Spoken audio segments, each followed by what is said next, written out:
Depuis le mercredi, nous avons été bénis parce que je suivais à distance par un homme de Dieu formidable, équilibré.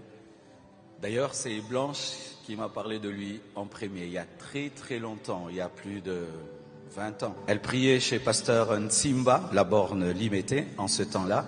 Elle disait, il y a un jeune pasteur, mais il prêche bien sur la prospérité, il est excellent. Il s'appelle Raoul Wafo. Elle me disait tout le temps ça. J'ai dit, ça c'est quel genre de personne?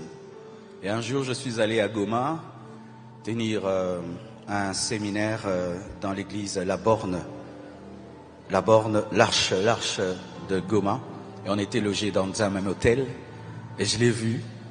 Et je l'ai beaucoup aimé. On a déjeuné ensemble, on a parlé.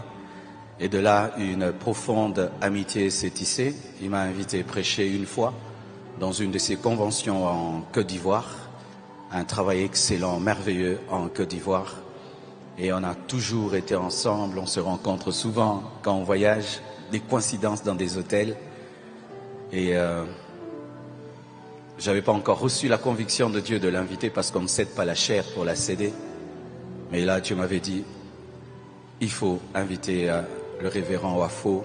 Il a un message pour la compassion, surtout pour cette période dans laquelle vous êtes, ce défi que nous avons financièrement pour la construction du temple, les entrepreneurs, l'équilibre dans l'église, parce que c'est un homme que Dieu a oint dans le domaine des finances, a oint dans le domaine de l'équilibre, a oint pour challenger les chrétiens à être excellents et à faire des grandes choses pour la gloire de Dieu.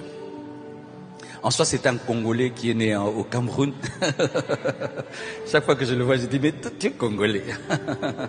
Mais Dieu a décidé qu'il naisse au Cameroun. Il est marié à une merveilleuse femme et vraiment une femme très humble, très simple. Et je crois qu'un jour elle viendra aussi. Sous vos acclamations, nous recevons le révérend Raoul Wafo. Acclamons le Seigneur!